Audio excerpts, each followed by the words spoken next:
Was machst du? Hey! Ruf einfach die Polizei an! Wir wissen ja gar nicht, wer der Dieb ist. Aber bald wissen wir es. Aber...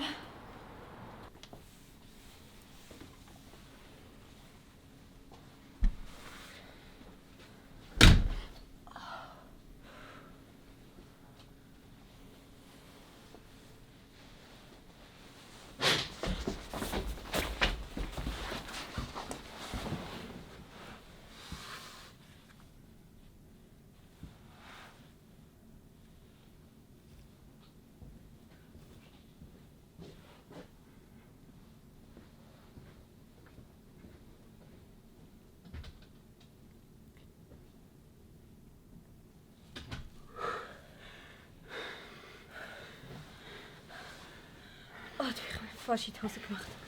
Ja, das war knapp.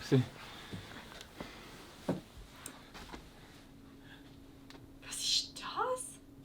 Also, die Räuberhöhle hätte ich mir jetzt völlig anders vorgestellt. Nicht so romantisch. Komm nicht schnell die Polizei an. Dann können sie sich um das kümmern. Oh ja. Mist, kein Empfang. Komm, gehen wir schnell raus.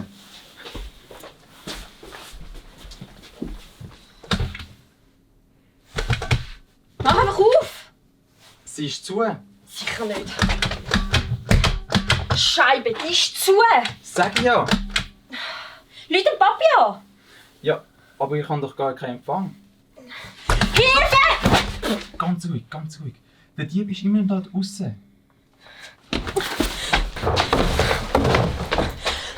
raus! Ich renne auch raus!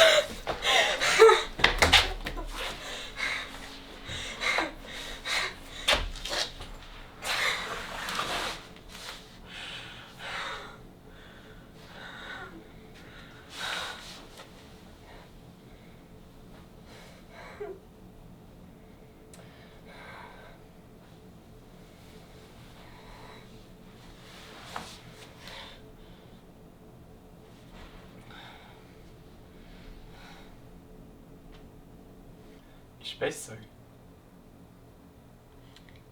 Jan, Gott ist ja auch noch da. Wir sind gar nicht alleine. Also, gut. Ja, jetzt ist gut.